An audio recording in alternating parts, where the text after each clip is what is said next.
اور میں بھی دعا کرتا ہوں کہ اللہ تبارک و تعالی ہمارے ملک پاکستان کو ہر نظر بد سے محفوظ فرمائے، ہمارے ملک پاکستان کو نظام مصطفیٰ صلی اللہ تعالی علیہ وآلہ وسلم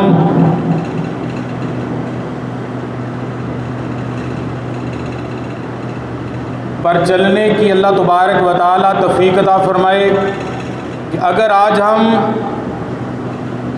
پوری دنیا کے نقشے پر ہم غور کریں تو یہ بات اچھی طرح یہاں ہو جاتی ہے کہ جتنے بھی ملک وجود میں آئے، خواہ کوئی امریکہ کی شکل میں ہو، برطانیہ کی شکل میں ہو، کوئی بھی ملک ہو، جو بھی ملک وجود میں آیا،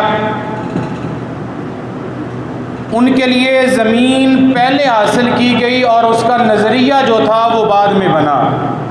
لیکن امریکہ کی زمین پہلے حاصل ہوئی، اس کا نظریہ بعد میں بنا۔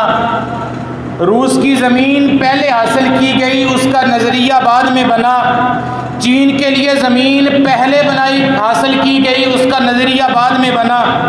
لیکن پاکستان کو ایک ایسا مقام حاصل ہے، ایک ایسی عزت حاصل ہے کہ جس کا نظریہ پہلے بنا اور زمین بعد میں حاصل کی گئی۔ پاکستان کا نظریہ لا الہ الا اللہ اور اس کی زمین جو ہے وہ بعد میں بنائی گئی۔ اس کے متعلق نبی کریم صلی اللہ تعالی علیہ وآلہ وسلم کے غلام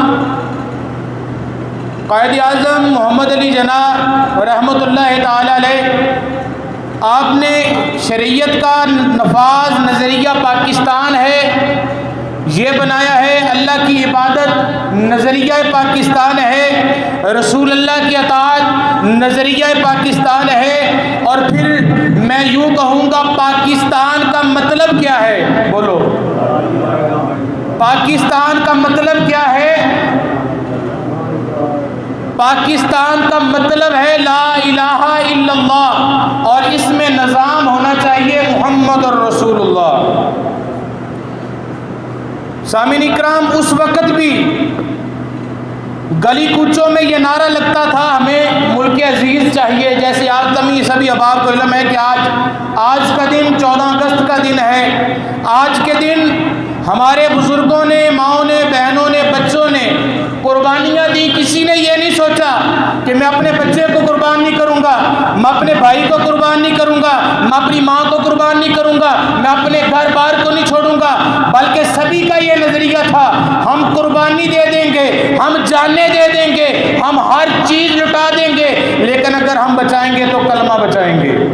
ہمیں ایک ایسی زمین چاہیے، ایک ایسا ملک چاہیے جس ملک میں، جس زمین پر ہم محمد مصطفیٰ صلی اللہ تعالی علیہ وآلہ وسلم کا نام بلند کر سکیں اور آپ کا نعرہ بلند کر سکیں۔ نعرہ کیا تھا؟ نعرہ تکبیر، نعرہ تکبیر، نعرہ رسالت۔ یہ نعرہ بلند کرنے کے لیے ہمارے بزرگوں نے، نبی کا نام بلند کرنے کے لیے، نبی کا ذکر بلند کرنے کے لیے ہمارے بزرگوں نے قربانیاں دیں۔ حضرات محترم، اس کے لیے ہمیں قربانیاں دینے پڑی، ہمارے بزرگوں نے قربانیاں دیں۔ ہماری پردہ دار خواتین کی عزتوں کو لوٹا گیا، اور الحمدللہ ثم الحمدللہ سب کچھ گوانے کے بعد پھر بھی اللہ تعالیٰ نے ہمیں ایک بہت پیارا اور خوبصورت ملک عطا کیا ہے۔ ہم ہر وقت، ہر لمحہ بلمحہ اس کے لیے دعا کرتے ہیں اللہ تبارک و تعالیٰ دن دگنی رات چگنی ہمارے ملک پاکستان کو ترقی عطا فرمائے، اور ہمارے پاکستان کے اندر جتنے بھی ہمارے حفاظت کے لیے جتنے بھی ادارے ہیں، اللہ تبارک و تعالیٰ ان سب پر اپنا خاص رحمتوں کا نزول فرمائے، اور تمام اس پر جتنے بھی شیاطین کی نظریں ہیں اللہ تعالیٰ تمام شیاطین کو نیست و نبود کرے اور ملک پاکستان کا پرچم بلند کرے۔ یہ ہماری دعا ہے۔ ملک پاکستان ہمیں اس لیے عزیز نہیں ہے کہ اس میں بڑی بڑی عمارتیں ہیں، ملک پاکستان ہمیں اس لیے بھی عزیز نہیں ہے کہ اس ملک میں بڑے بڑے درخت ہیں، وادیاں ہیں، میٹھا پانی ہے، ہر طرح کی ہمیں سہولت میسر ہے، بلکہ ملک پاکستان جو ہے ہمیں اس لیے عزیز ہے کہ اس ملک پاکستان میں نبی کا نعرہ بلند ہو رہا ہے۔ نبی کا نام بلند ہو رہا ہے، ہر کونے کونے ہر گلی گلی میں نعرہ رسالت جوم رہا ہے۔ نعرہ رسالت جو ہے وہ ہر گلی گلی میں ہر بزرگ اور بچے کی زبان پر یہ نعرہ ہے۔ آج الحمدللہ ثم الحمدللہ پورے پاکستان کے اندر ملک پاکستان کی بقا کے لیے، ملک پاکستان کی عزت و عظمت کے لیے، ملک پاکستان کی عظمت و شوکت کے لیے آج الحمدللہ دعائیں کی جا رہی ہیں۔ ہم بھی اس دعا میں شامل ہوتے ہیں۔ تمامی احباب آمین کہیں، اے اللہ ہمارے ملک پاکستان کو بری نظر سے محفوظ فرما۔ اے اللہ اپنے پیارے حبیب کے صدقے ملک پاکستان کو دشمن کی نظر سے محفوظ فرما، ملک پاکستان کو عزت عطا فرما، ملک پاکستان کو ایسا مقام عطا فرما کہ پورے پاکستان کی گلی گلی ہوگی محمد مصطفیٰ کی کہ بھائی علی کی علی علی ہوگی۔ تو سامعین اکرام، اگر یوم آزادی ہم مناتے ہیں، ہمیں یہ عہد کرنا ہوگا ہم سب مل کر مدینے والے کے غلام بن جائیں۔ یہ تاریخ میرے پاس تاریخ مدینہ گواہ ہے، میرے پاس تاریخ مدینہ پڑھی ہے کہ جس کے اندر نبی کریم صلی اللہ تعالی علیہ وآلہ وسلم کی بارگاہ میں، سرکار کی بارگاہ میں اگر ابو بکر آیا نبی کی بارگاہ میں، آزادی سے کہتے ہیں، اب آزادی میں بتاتا ہوں آزادی کیا ہے۔ آزادی سے کہتے ہیں کہ جو نبی کے دروازے پر آیا وہ کامیاب ہو گیا۔ بلند آواز سے سبحان اللہ۔ اگر ابو بکر آیا نبی کے دروازے پہ، آیا ابو بکر تھا مگر صدیق اکبر بن گیا، آیا عمر تھا لیکن فاروق اعظم بن گیا، آیا عثمان تھا نبی کے دروازے پر جامع القرآن بن گیا، آیا علی تھا نبی کے دروازے پر حیدر کرار بن گیا، آیا بلال تھا حبشی غلام تھا رنگ کا کالا تھا لیکن نبی کے دروازے پر آیا تو رب کا پیارا بلال بن گیا۔ یہ آزادی ہوتی ہے، لیکن جب نبی کے دروازے پر آیا رب کا پیارا بلال بن گیا۔ ملک پاکستان کے لیے ہمارے بزرگوں نے قربانیاں دی۔ میں دعوے کے ساتھ کہتا ہوں ملک پاکستان کے لیے قربانیاں جس نے دی ہیں وہ الحمدللہ ثم الحمدللہ وہ ہماری جماعت اہل سنت تھی۔ ملک پاک قائد اعظم محمد علی جناح کے ساتھ جو بزرگ کھڑے تھے وہ الحمدللہ ثم الحمدللہ ہمارے بزرگ اہل سنت کے بزرگ تھے۔ مینار پاکستان کے قریب